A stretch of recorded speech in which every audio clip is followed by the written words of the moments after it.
My name is Krystle Zuniga, and I am an oncology registered dietitian. I'll be sharing information on nutrition recommendations and considerations during cancer treatment. First, starting about how does cancer and cancer treatment impact nutritional needs and nutritional status of the individual?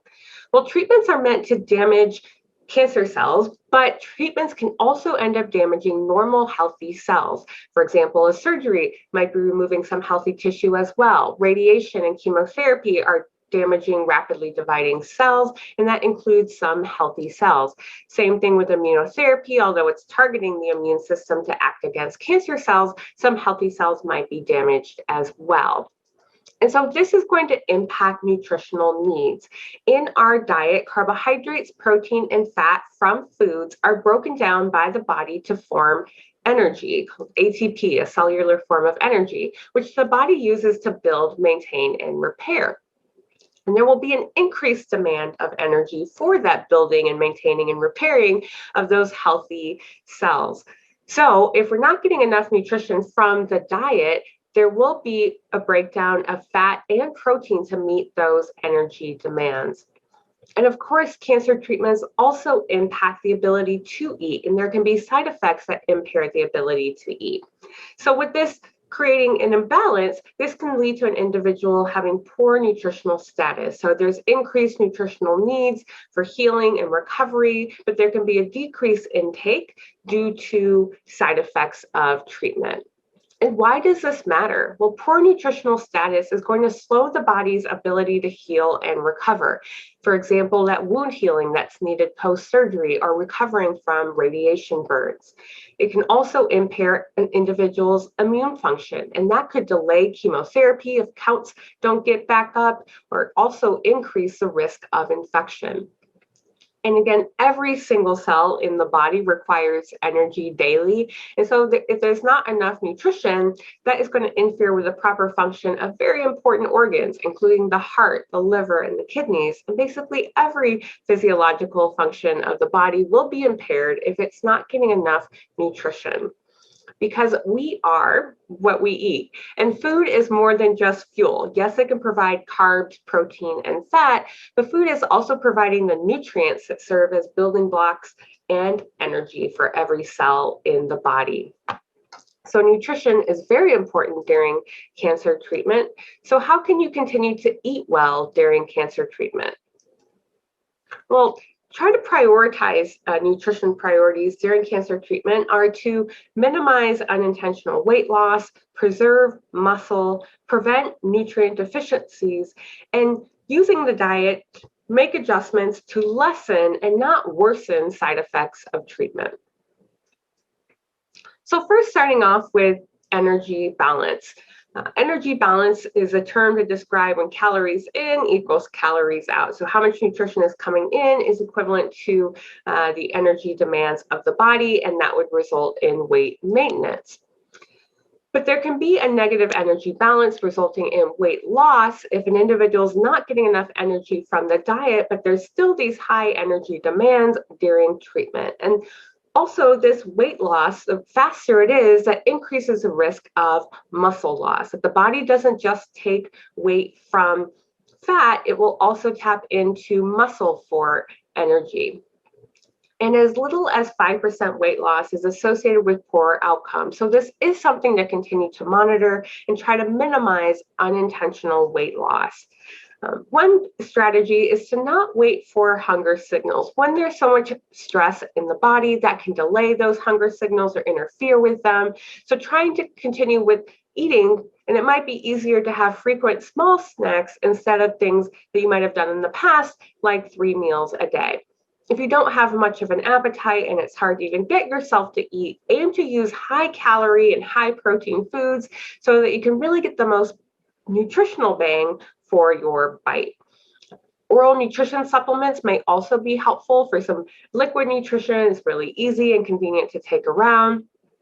And then also making sure that you're optimizing, managing side effects and working with your providers to help minimize things like nausea, diarrhea, or pain that can interfere with your appetite.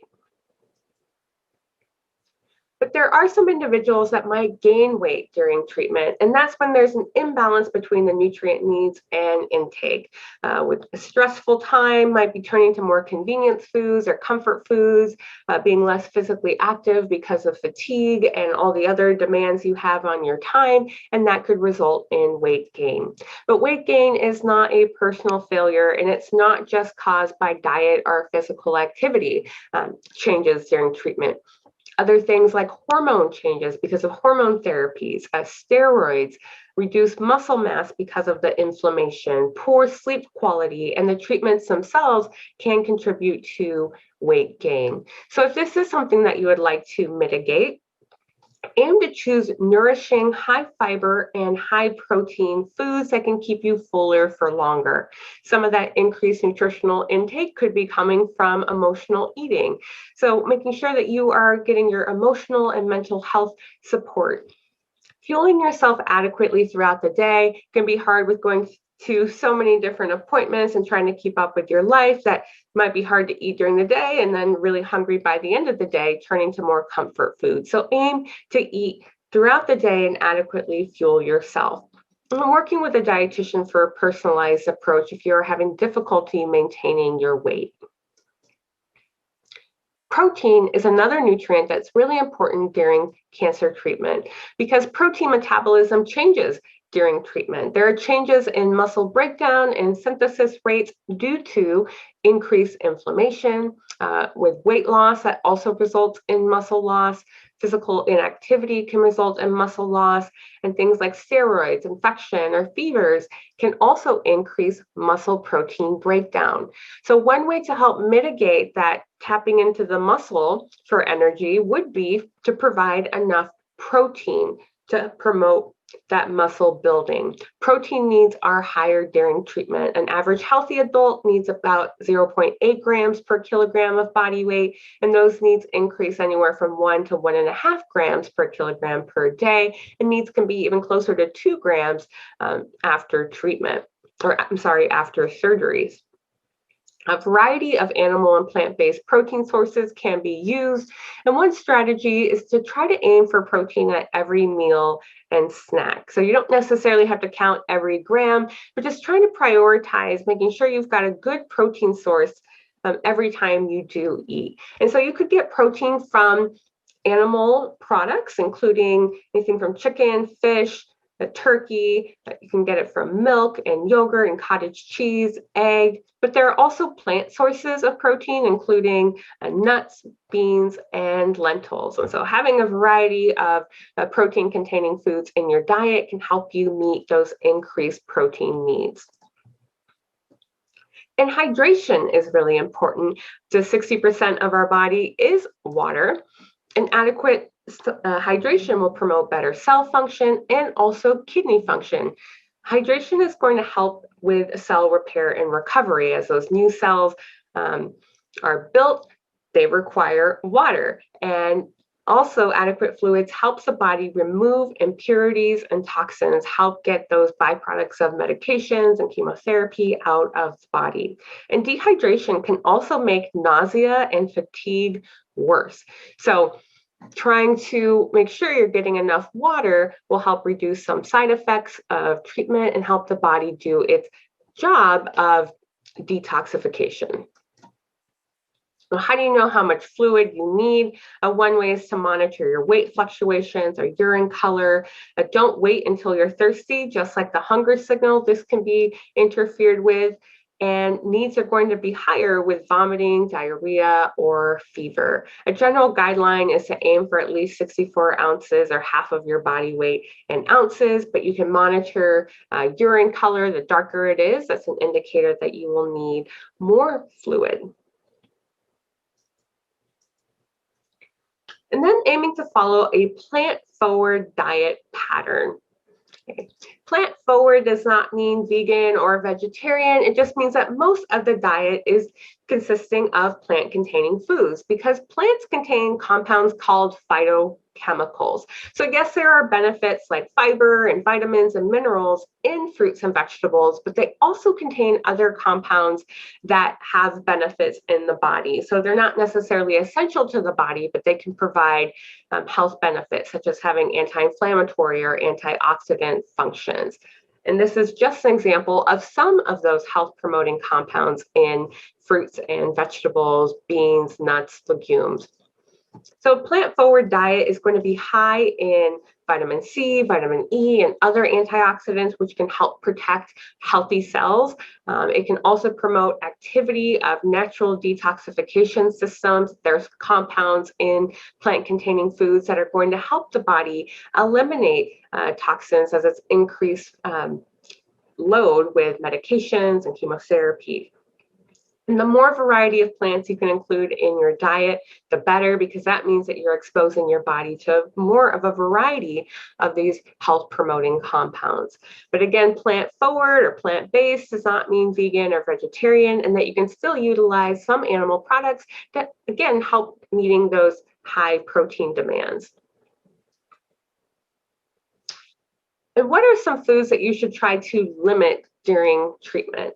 The primary one I'd recommend limiting is alcohol. First of all, it is a known carcinogen, but it also has a diuretic effect. It can result in loss of water when there are increased fluid needs during treatment. Empty calories, not providing any nutrients for the body, and it has negative effects on liver and kidney function. And the liver and kidney are already working really hard to help the body during cancer treatment. It can also interfere with the metabolism of medications, and there are several medications that you might be on during treatment and don't want to risk having any adverse side effects because of that. Also recommend limiting added sugar. And too much sugar can exacerbate fatigue. It can increase blood sugar levels really quickly, but then result in some sugar crashes. And fatigue is already a very common side effect during treatment, so try to limit things that might worsen that fatigue. Added sugar foods are going to be ending up displacing more of those nutrient-dense foods. Our beverages, it can contribute to insulin resistance, but also don't feel guilty when you have added sugar. You still deserve to have a treat every now and then. So as long as those added sugar-containing foods are in moderation, that is okay.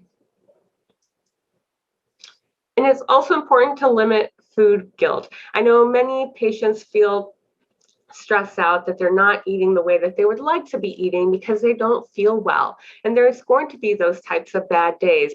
Something is better than nothing. Your body has energy needs and protein needs every day. So eating something is better than being stressed out and eating nothing. Optimize the good days. There might be days where you want to have a salad and a chicken breast, and there's some days where only pasta sounds good. We'll optimize those good days. And remember that stress contributes to inflammation. Cancer and cancer treatment is already increasing inflammation. What you can do with your nutrition can help reduce that inflammation, but don't want to use stress about food to contribute to inflammation. And you might find as you search the internet for help and assistance is that there are promises of a supplement or a diet that you should be following, a very simplified solution for nutrition. And you might be questioning whether this is something that you should be trying. Things to consider are, does this diet consider my nutritional needs, and could this worsen some side effects of cancer treatment? Cutting out particular food groups can result in risking insufficient intake of energy, fat, protein, and other micronutrient needs. Also considering comorbidities like heart disease or diabetes. Is this diet contributing to those other health conditions you might have? We also may be going against cancer nutrition guidelines. For example, cancer prevention guidelines recommend high intakes of plant-based foods and limiting the intake of red meat. So something like a keto diet that promotes a lot of red meat or processed meat would not be recommended. Also, it might be very difficult to comply with. If this is a new diet with lots of guidelines you need to follow, you might not have the time or flexibility in your life or the money to support following that type of diet. And know that the research shows that there are no miracle diets, foods, or supplements that are going to cure the disease.